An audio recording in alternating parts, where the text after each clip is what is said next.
All right. Good afternoon, everybody. Call the AMATS Policy Committee to order. It is September 28th at 1:30 p.m. And we'll start off with the roll call. I am here, John Binder, Mr. Cross, Mr. Volan. Here. Mr. Coles. Here. And Mr. Leamy. Present. Okay. We do have a quorum with 4 members present at the time. Aaron, will you go ahead and do the public announcement, please? Yes. AMATS committee meetings are open to the public, and the public is provided an opportunity to comment at each meeting. Business items are presented by staff or consultant. After the committee discusses the business item, the public is invited to formally comment. Each participant will have 3 minutes to speak on their topic. A couple of housekeeping items. If you're joining us virtually and you're not a member of the committee, please turn your camera off when you're not speaking on an item.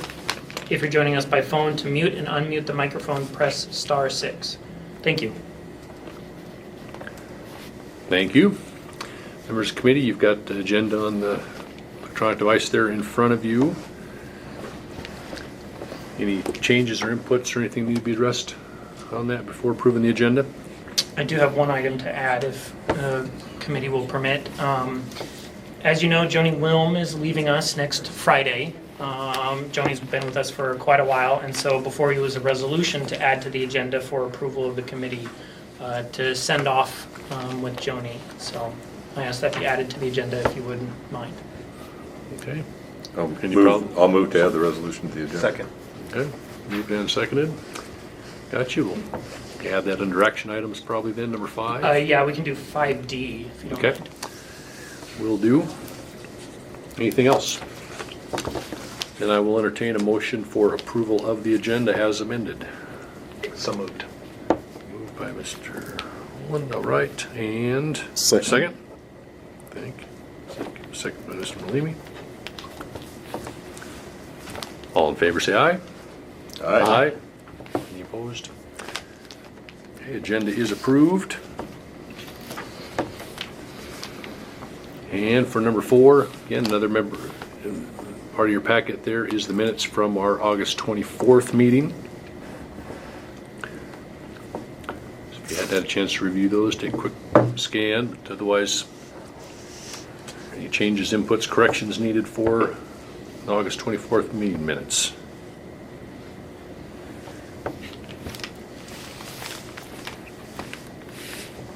Okay, hearing none, I'll entertain a motion to approve the minutes as published for August 24th. Move to approve. Second. Moved by Mr. Leamy, seconded by Mr. Wolin. Okay, any further discussion required?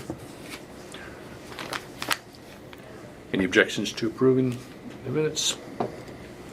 Hearing none, minutes are approved for August 24th.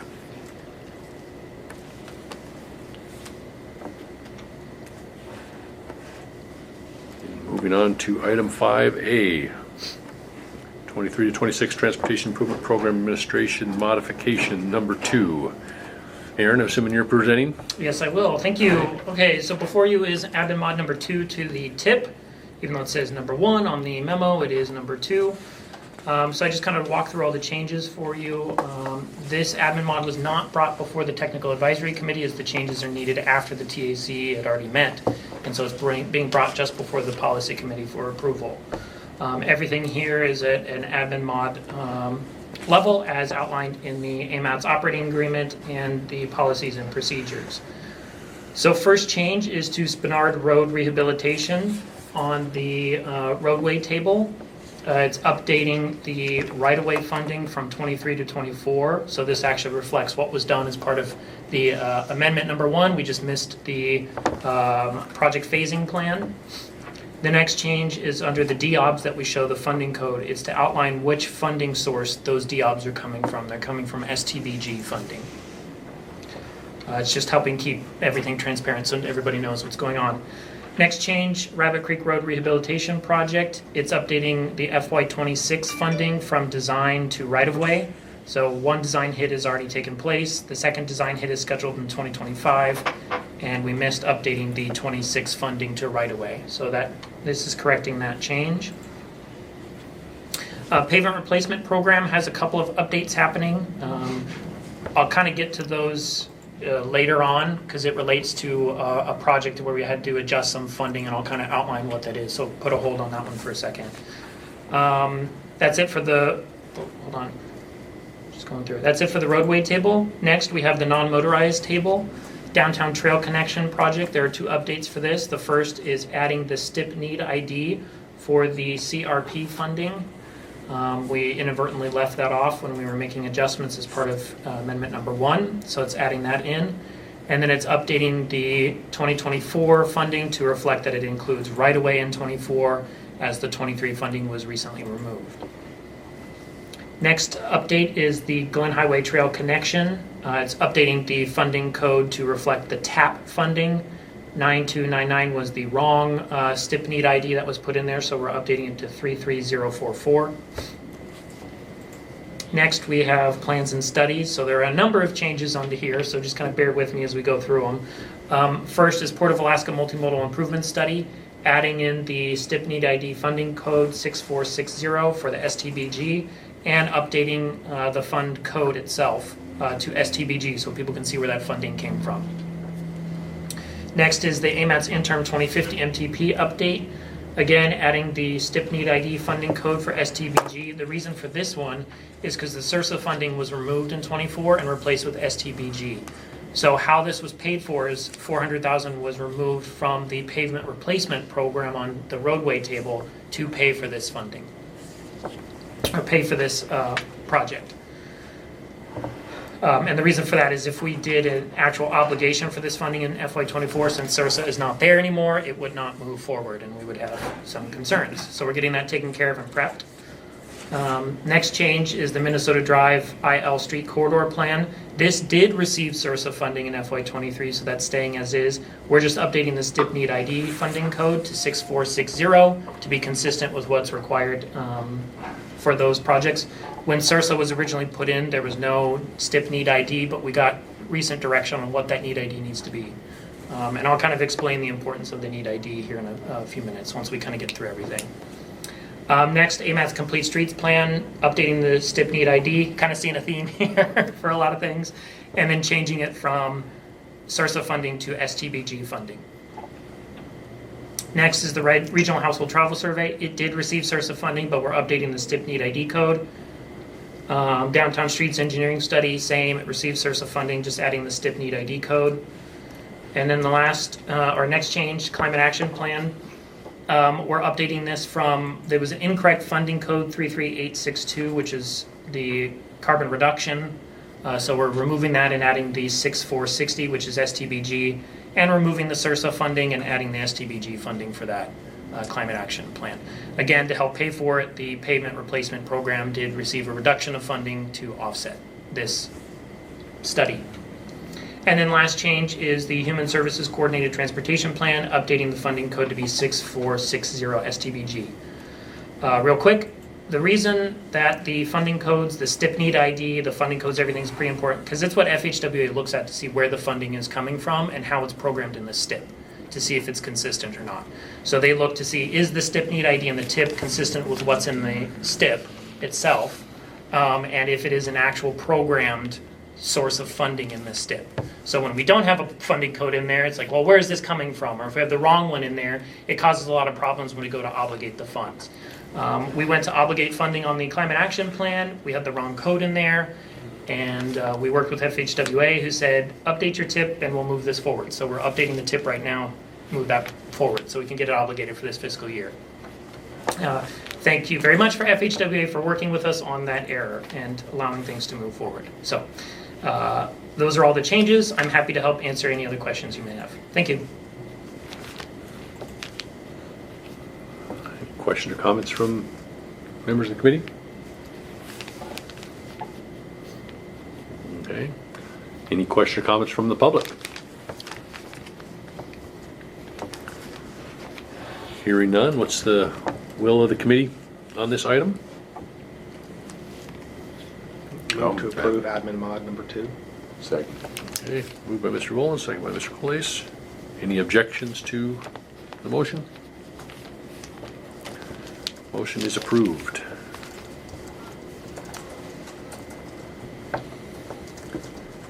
Shake. Takes us to item 5B. Darren, that's back to you. Okay, thank you. So, real quick, I'm actually not going to speak a lot on this. We're going to hand it over to Phil Olmsted, who is with the consultant team who helped work on this project. Phil, I think you are on, so he'll go ahead and take it from there. Thank you. Thanks, Aaron. Can you all hear me? Yes, Yes. All right. Is it all right if I share my screen? go ahead. Okay, 1 second.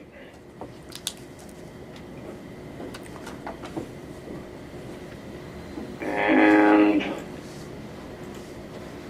that up. There it is. All right, let me 1 second. All right. Well, hello and thank you, committee members. As Aaron said, my name is Phil Olmsted. I'm a principal with Nelson Nygaard Consulting Associates. We're a national transportation planning firm and led the consultant work on this effort. I spoke with this group in March, and now I'm back just to share a brief project wrap-up and summary of our final work products. So on behalf of the consultant team, I really do want to thank AMATS and MOA staff, the UMED Advisory Committee, the greater UMED community, and you all for the time and effort put into this project. It was a fun and fruitful collaboration, and we really enjoyed getting to know the Anchorage and UMED community. So I'm going to summarize a fair amount of work here in a few minutes, and then be available for questions. Just a quick reminder that Destination UMED was a transportation demand management study, or what we call TDM. Our charge was to develop a plan and toolkit that the district and its various stakeholders can implement over time to make it easier to travel to, from, and within the district. We were not focused on any single roadway or infrastructure project, but instead really developing a long-term and comprehensive mobility vision for the district. TDM, hopefully folks remember, as we've walked through this over the course of the project, it's really a wonky way of saying let's make our transportation system more efficient, trying to reduce vehicle traffic and improve other mobility options. And as our final recommendations make clear, it's not about one single solution, but really finding the mix between physical infrastructure, communications and management, policies and programs, and pricing. This was our study area, which was the same as the 2016 UMED district plan, so from Lake Otis to Baxter and Northern Lights to Tudor. Our project got started in spring of 2022, and we finalized the deliverables this past summer. And you can see our engagement milestones, key engagement milestones throughout, but community engagement was a thread throughout our work, really trying to unify efforts throughout the project, from identifying issues and opportunities to helping refine goals to brainstorming strategies, and at the end to really helping prioritize next steps. We did a lot of engagement, from advisory committee meetings to workshops to a big survey back in the fall of 2022. And the UMED Advisory Committee, or the UAC, was really instrumental throughout, alphabet soup there of agencies and organizations, but really representing a cross-section of the stakeholders. And I'll briefly just mention that Nelson Nygaard, AMAT staff, University of Alaska Anchorage, Providence just presented on the project at the Western Planner Conference in Anchorage last week. A number of deliverables were created throughout the project. Not going to go into all of these certainly today. I'm just going to highlight our final TDM plan and strategy toolkit. But I'll note that all of the material from the project is on the website, and I think this is going to be up until maybe the end of the year, and then it's going to transition over to the AMATS website. The final plan included 23 final strategies in total, 7 of which were focused on enhancing physical infrastructure, 5 prioritizing improvements to coordination, communication, and management, 1 focused on further exploration of parking, pricing, and management, and 10 to really elevate the use of policies and programs to support mobility options. All the strategies are meant to be implemented over time, not all at once. and through shared collaboration between the public, private, and community stakeholders. This is a real quick overview of the contents of the final plan, the final TDM plan, really a synthesis of all the work we've done in 7 chapters, just a real quick visual snapshot. We wanted to make it easy for folks to understand, easy to digest, so really tried to bring a strong visual language to the product to communicate some key themes and findings. And then the second main document is the strategy toolkit, really providing the nuts and bolts for all the 23 strategies. So within the toolkit, you'll find hopefully a helpful reference guide for AMATs, AMAT staff, employers, the larger UMED community. Each strategy used has a two-page spreads. This first one is really explaining the strategy, how it relates to the goals we developed, where it might be applied within the district, some of the community feedback we got. And then we made sure to speak to implementation. So what were some of the key elements and actions, who's responsible, level of priority, high-level funding and costing information, as well as integrating some of the best practices work that we did. And I'll close out by just saying that when we started the project, we heard the need for not just a plan, but for moving from plan to action. So there's a lot in this plan. It's going to take time, so we crafted an implementation program that included some quick wins or quick action items that folks within the community, within the greater district can begin to start to move forward, to keep momentum going, and to continue to demonstrate some successful outcomes. So with that, I will pause or I'll end my slideshow and take any questions that you all might have. I'll stop sharing, but happy to bring up slides if needed.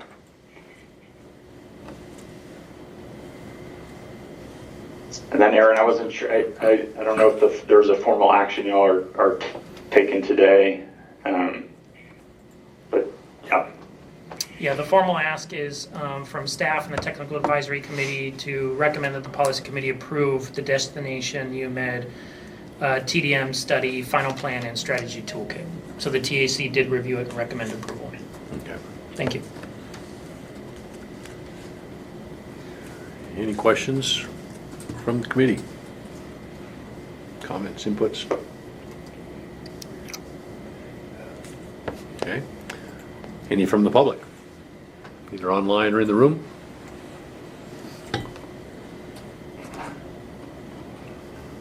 Okay.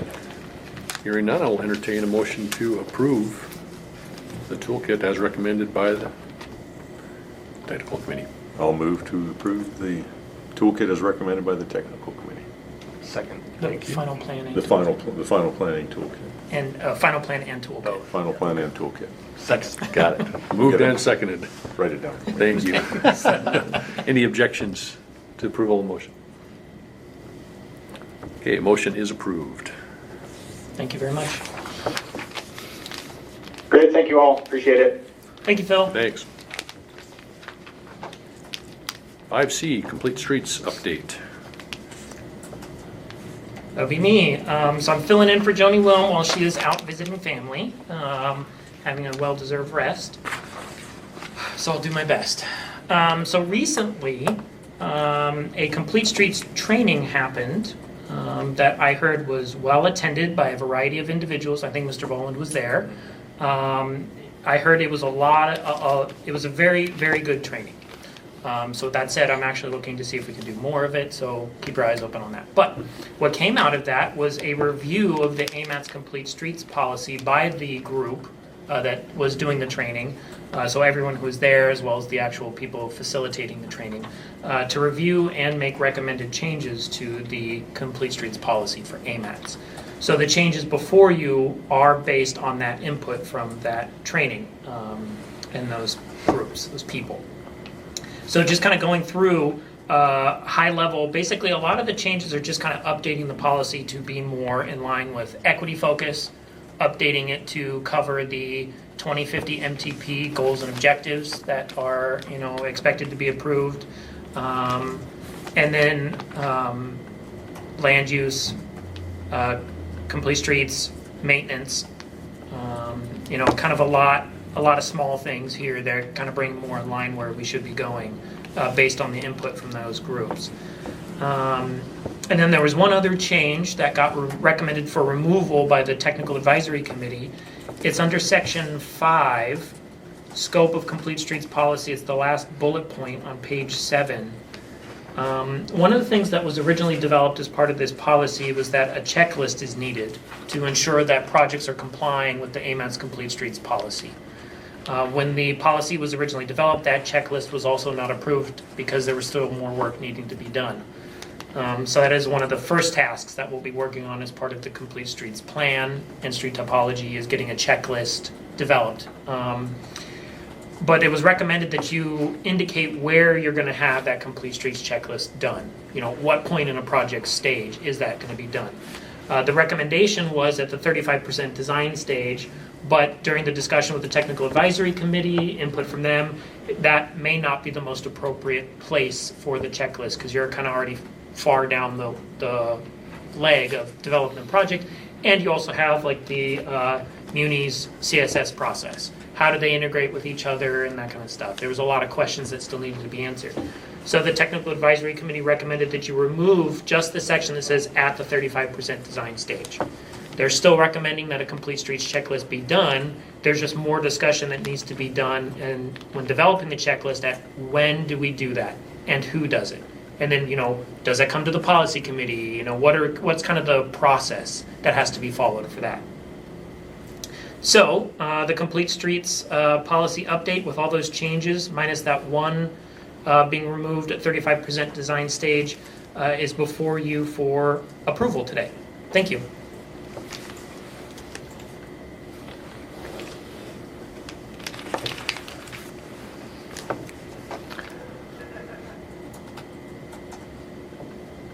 Question? Yes, I Or have a comment? question. Thank you. So who was on the group that made the edits?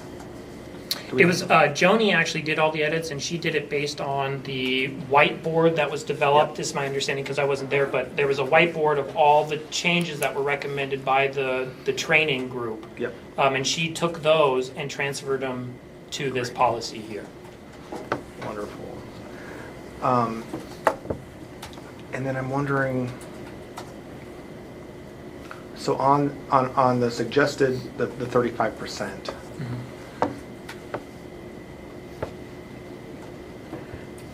is it helpful to have something specific there if it's not the 35% design stage? I mean,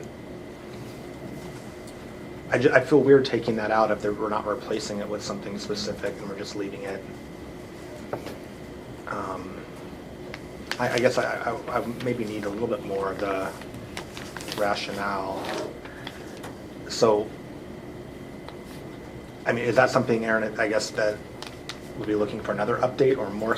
Because you were talking about maybe that's not the ideal time to do it, or does it come before the policy committee?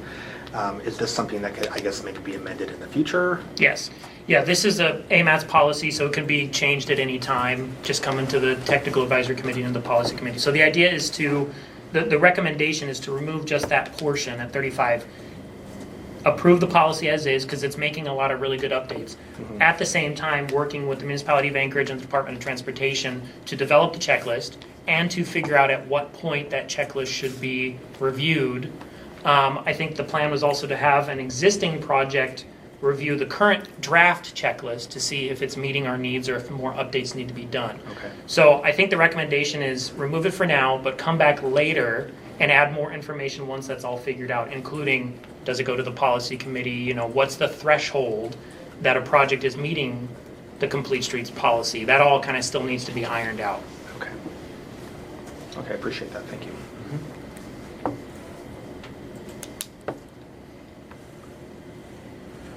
Okay, anything else from the committee? I would just offer that I agree with Mr. Rowland that it at some point it does need to have some specificity put back into it. So.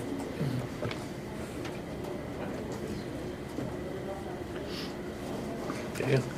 Any inputs from the public on this agenda item? Yes, sir. Just a reminder, you've got, please state your name and who you represent, and you have 3 minutes. George Martinez. Anchorage Assembly member. Just a question with respect to public input around updating of the Complete Streets policy. Aside from this meeting, was there or is there additional public opportunity for comment on the Complete Streets update? Would you like me to answer? Please. So other than the technical advisory committee and this meeting, those were the opportunities for the public to be able to review and weigh in on the updates to the Complete Streets policy. They're welcome to update it and review it and send comments to us at any time, but we didn't have a formal 30-day public comment period or anything like that on this.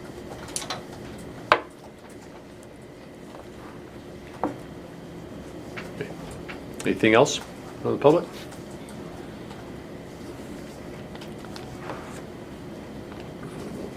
Okay, so back to the committee and wishes regarding this. Again, the recommendation before us is to approve as written with further work to address the timing. I have one other question, Mr. Chair, if it's okay. Mr. Boland, go ahead. In Section 5, Scope of Complete Streets Policy, one of the things that we talked about in that training was using sort of like should versus must language and like how squishy things should be or not. And so in Section 5, in the Scope of Complete Streets Policy, I'm wondering about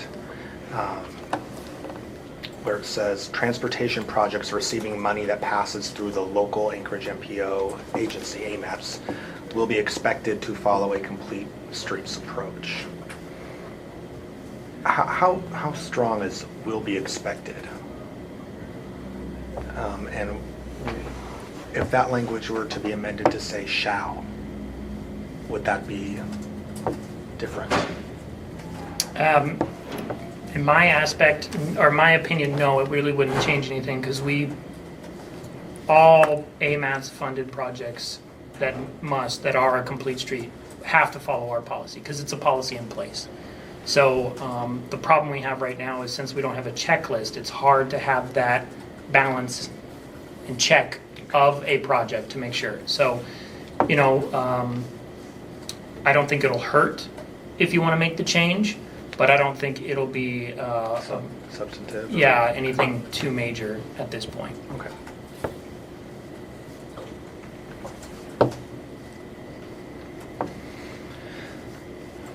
Are we going to have public? Or we already did that, I guess. We already did. So I can make a motion then, I guess, to approve the updates to the AMAPS Complete Streets Policy. Okay, so moved by Mr. Boland. Do I have a second? Second by. Thank you for your second, Mr. Leamy. Any objections to approval as moved? Okay, motion is approved. Thank you. Thank you. And item 5D, again, was the additional agenda item added at the beginning. Resolution recognizing Joni Willen. Anything more you want to share on that, Aaron? No, I mean, other than just kind of going through that, Joni has done a lot for AMATS and Anchorage regarding active transportation and complete streets. She really made the push for TAP funding years ago, getting that allocation from the state and getting AMATS to integrate that into our process. Really made the push for a complete streets policy, did a lot of the legwork on there and pushed for that. Her good work on the non-motorized plan development is really appreciated.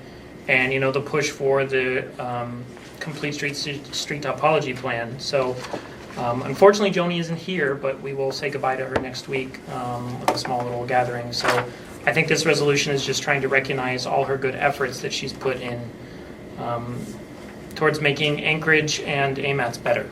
So we'll be very sad to see her go, but we wish her the best on her future endeavors. I know she'll still continue to be active, and I can't wait to continue working with her over the years. So, thank you. Does the committee have any comments? I would just briefly say that Joni's been very good to work with. She's been a strong advocate for both the AMATS program and certainly for non-motorized. Has very articulate about that and has been a champion of it, and I think we'll miss her. We will miss her, not I think, we will miss her. So. Let the record reflect. Yeah.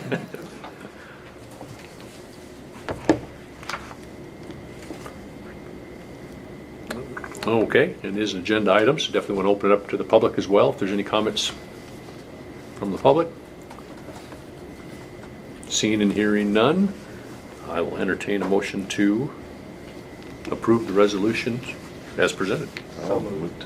I'll second. Okay. Any objections to that motion from members of the committee? Hearing none, that motion is passed and the resolution is approved. Thank you. On to item 6A, 2023 certification report. Aaron, are you presenting that one? No, actually, I'm not. If Julie Jenkins or Ned Conroy is on, I believe they will be presenting on this particular item. Yeah, thanks, Erin. We're both on. Can you hear me all right? Yes, we can. Thank you. Okay, great. Thank you. I apologize. My camera is not functioning. I'm set up for Zoom right now and not Teams. I seem to have some feedback going on. Well, we can. There we go. I think it's good now. I understand we only have 3 minutes, so I'm going to zoom on into this real quickly. Thank you for having us. Julie Jenkins here with Federal Highway, Ned Conroy with Federal Transit Administration.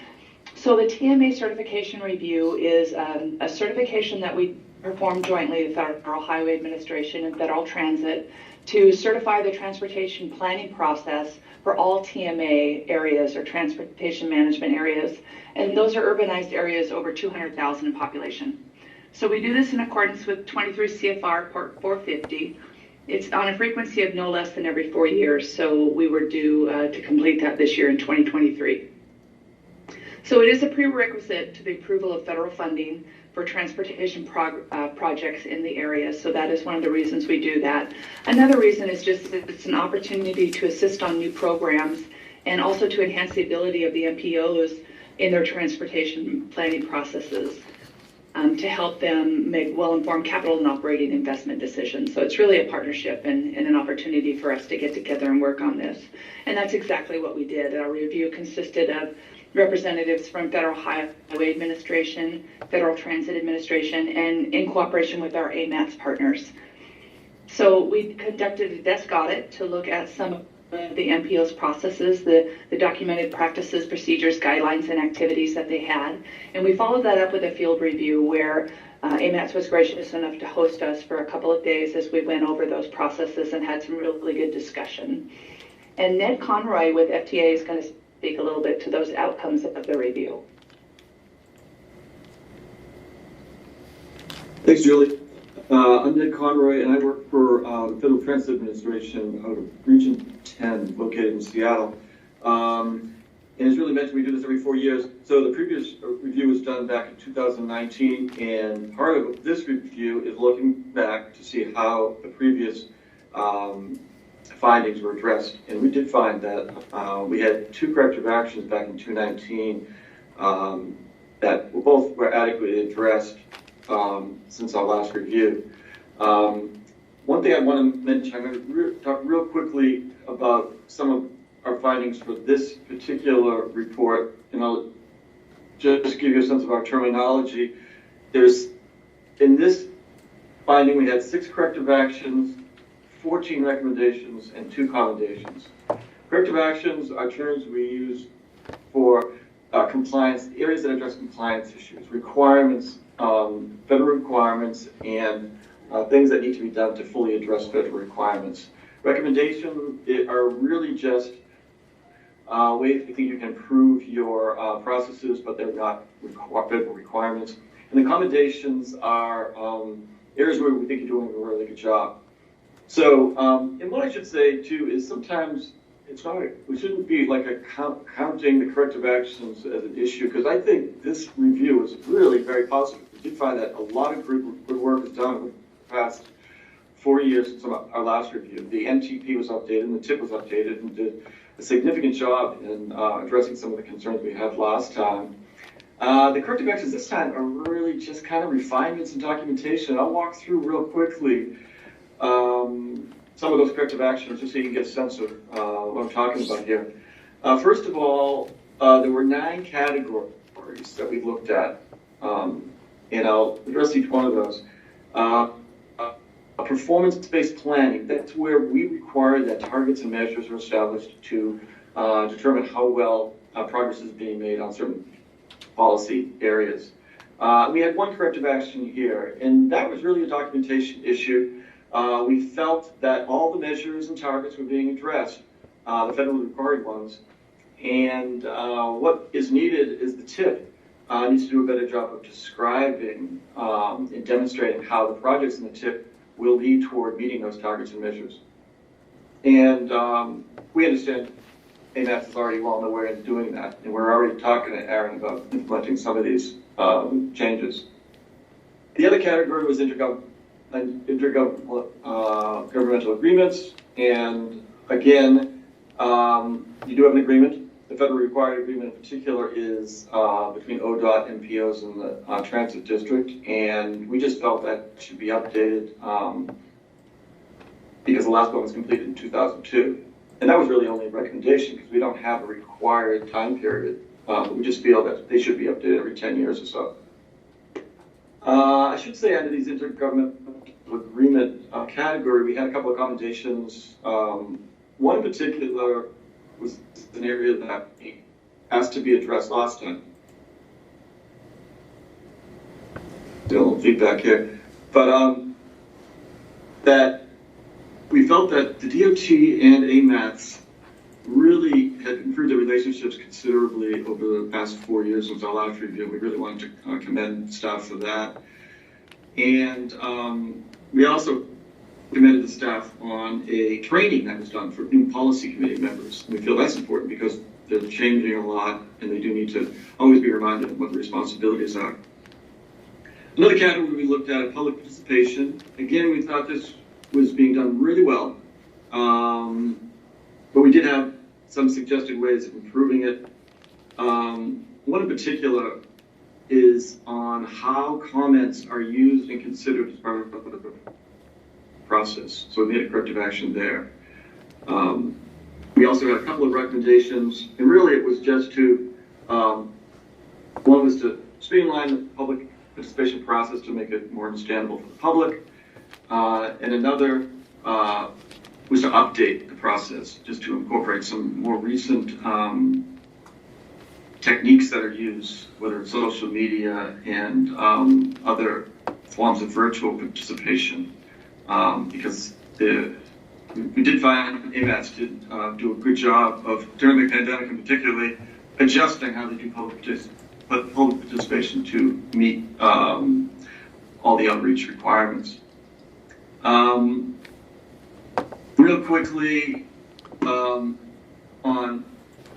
corrective actions, I'll focus on, we did have a couple of corrective actions related to the congestion management process. This is always a difficult issue to address, and we've already started working with Aaron on addressing some of these. One in particular was documenting better the results of the congestion management process and how it does lead to, at times, expansion of SOB projects, which we understand, and assessing the congestion management process over time to ensure that the strategies you're using are working. The MTP, we felt that was really well done. We understand you're already working on a new MTP, so we didn't have any corrective actions there. There were a number of recommendations. I won't go through all of them. There was 4 in particular. But one area I'll address is we did recommend doing a more full accounting of needs. When I say needs, there are projects that are able to be funded and supported by existing resources and potential new resources. And then there might be additional needs beyond that. And the reason that's important is it's kind of a best practice in planning to identify things that you can not only afford to do, but things you might not have the money for now, but may like to do in the future to go beyond what you're physically constrained to do. It's just good practice to be able to really look past what you're able to financially for.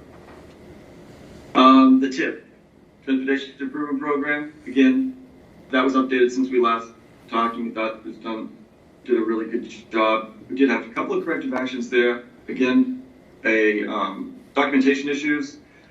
We wanted to make sure all funding was identified in the TIP. And there was one issue that we had regarding how projects that didn't have funding were identified. They should be specifically identified as illustrative projects if there's no funding associated with them, because they're not technically part of the TIP until the funding becomes available. So they really have to be identified specifically.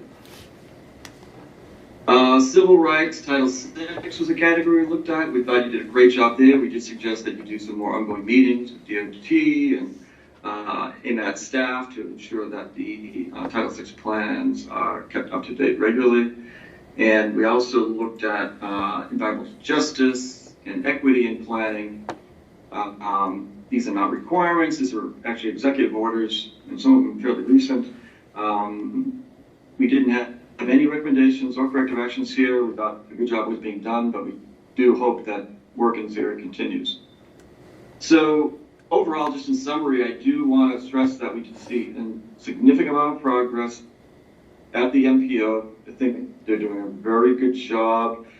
Areas still need to be worked on, as they always have, they always do have to. And we'd like to thank Aaron and his staff for helping us on this review, because it was really, they did put a lot of work and effort into it. So that's all I have, and I don't know, Julie, if you want to open it up for questions. Absolutely. Aaron, is there any questions at all? I do want to quickly just point out that Julie, Ned, and I have been working on kind of a plan of action on how to address these corrective actions, because I don't want them to just linger there. We need to actually make progress on them. I look at recommendations at almost as serious as corrective actions, but that's just the person I am. So you'll probably be seeing a lot of work on AMAT staff's part to address a lot of these things that you find in here. So just kind of heads up for you all, there may be some shifting of duties to kind of get these things addressed in a pretty short term. So thank you. Any questions or comments from the committee? Okay, how about from the public on this item? They're online or in the room?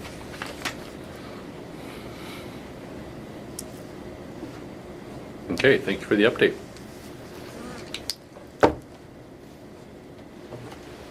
Moving to item 6B, safety plan update. Aaron, are you presenting this one? That'll be me, yes. Okay. Okay, everybody, so as you know, we're working on a safety plan. You know, it builds on the Vision Zero and is structured around the safe systems approach.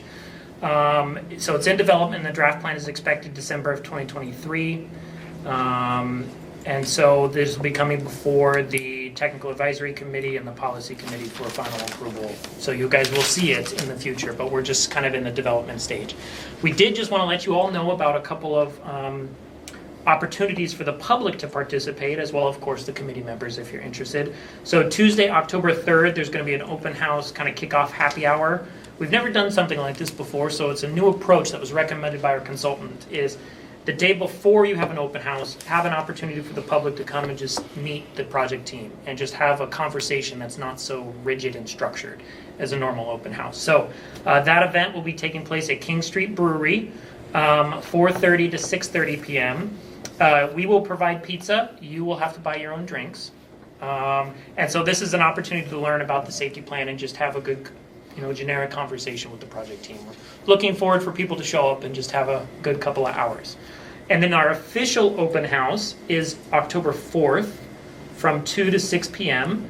It's a long time. Give plenty of opportunity for people to show up throughout the day. Also exciting, we will have 2 walking tours. One is from 1 to 2 p.m. We're going to be exploring the Gamble-Ingra couplet, starting at the Fairview Rec Center. Sorry, that's where the actual open house is taking place, is the Fairview Rec Center. And then the second walking tour will be 4 to 5 p.m. So again, talking about traffic calming elements in Fairview. And the idea is to really take a look at that area, kind of see what they've done and or what kind of concerns they have and how those kind of things feed into the safety plan. The idea for the safety plan is it does the review of the data and then provides recommendations on, where the top 10 or so areas of concern and how can we help address those concerns. How does it kind of feed from the planning side of things into future projects that can be done later down the line. So it's the first safety plan. And so we're very excited for it. We hope this will lead to future updates of it, and it's just something that continues on. We're working closely with the state and the municipality of Anchorage. We're all very excited for it, so I hope you guys are able to attend and members of the public are able to attend the open houses. Thank you.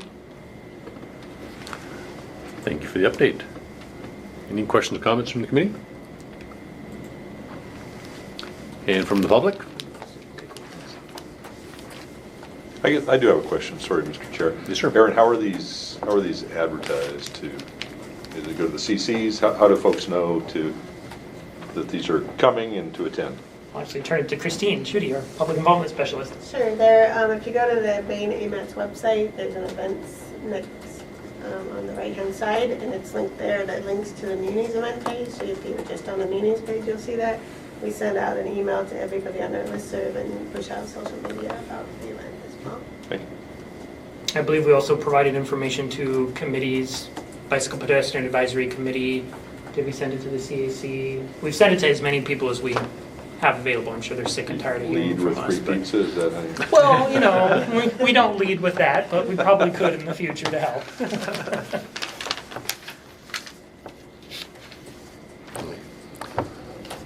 Thank you. And then on to 6C, STIP and 2050 MTP update. Okay, so this will be me real quick. I just wanted to give you all a quick update on what's happening. So as you know, AMAT submitted comments to Department of Transportation regarding the new STIP and some concerns that there are projects in the STIP that are not in the MTP.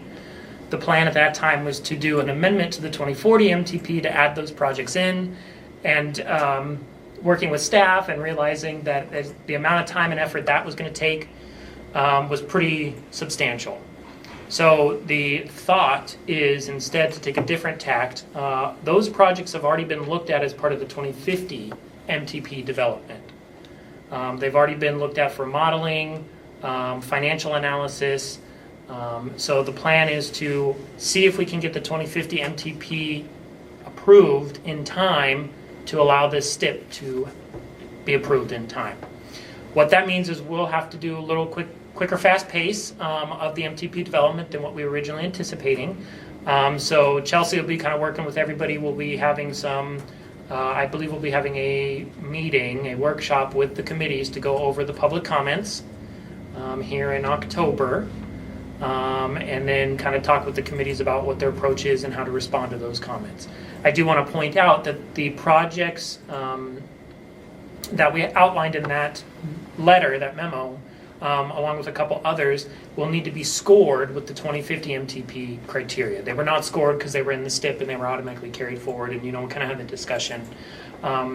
We felt that it would be a lot better to have them scored with our current criteria than going back to the 2040 criteria, and they may not align with our current approach. So it saves a lot of time and effort for everybody to just score them now. So the plan is to get those scored and bring you that information as part of the workshop with the public comments.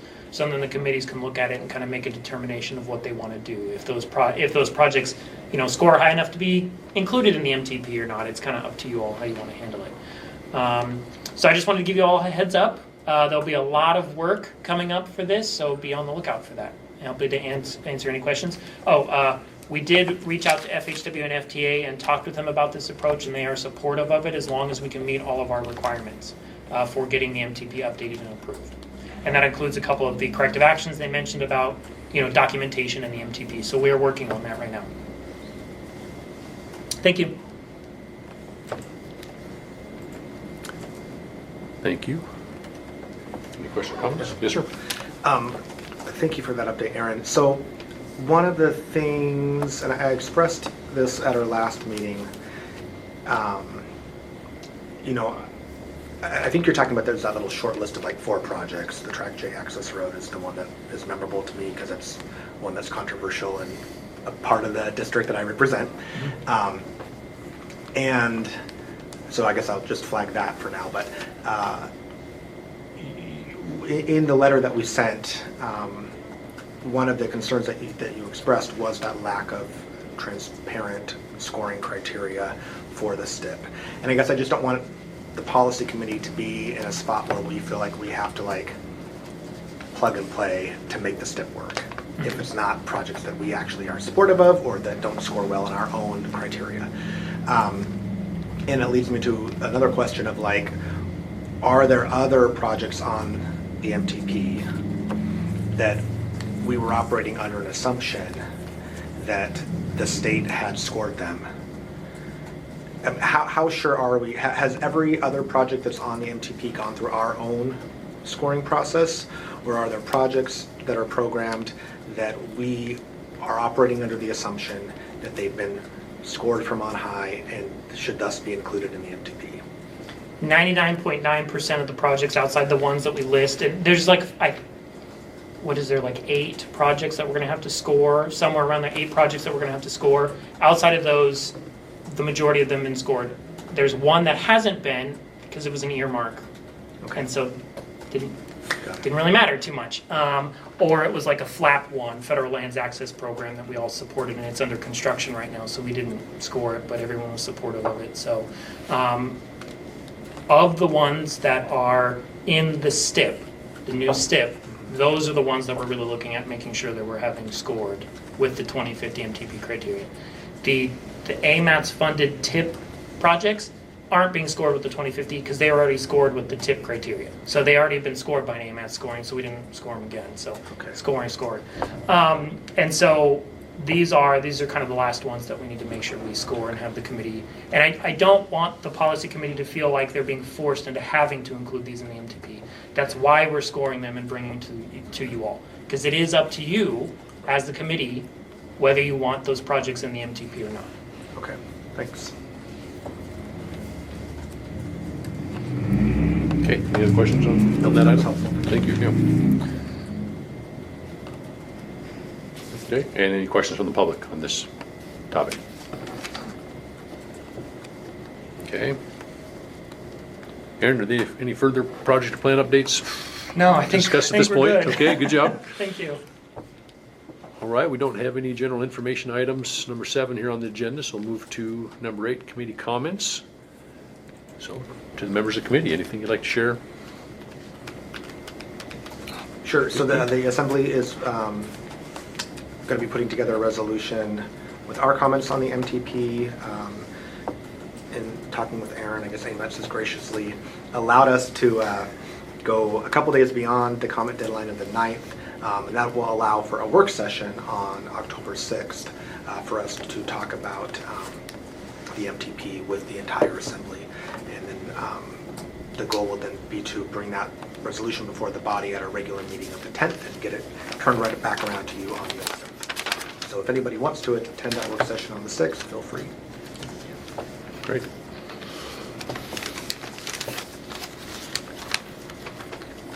Okay, that brings us to number 9, kind of last opportunity for the public. Any comments or inputs from the public? Anybody online? Mr. Boland. Luke Boland, pre-construction engineer for DOT. Just wanted to, kind of congratulate John Bender. This is his last meeting here serving as the policy committee. He's been with the department for 10 years. Done an amazing job. In my experience, he's been great to work with. And the last 4 months, kind of pitching in as regional director, acting regional director here, and really appreciate all the help that he's provided in that role. Did get notification that a new regional director has been selected. Sean Holland will be starting on November 7th, I remember, if I remember the date correctly. For the next month, we're going to have the other 2 regional directors out of Fairbanks and Juneau helping out. So I'm not sure who will be coming next month's policy meeting, but we're following that. But again, thank you, John. Best of luck. Thanks, Luke. Yeah, thanks for bringing that up. I meant to mention that as well. Sean Holland does have many years with the department prior, and he got into the private world here about 2 weeks or 2 months ago, 2 years ago rather. Decided to have him coming back. Well, congratulations. Yes. Happy retirement. Well, That's thank you. Exciting. Yeah, not exactly retiring, but moving on. But yeah, appreciate the kind words. Okay, that wraps up public comments and our agenda.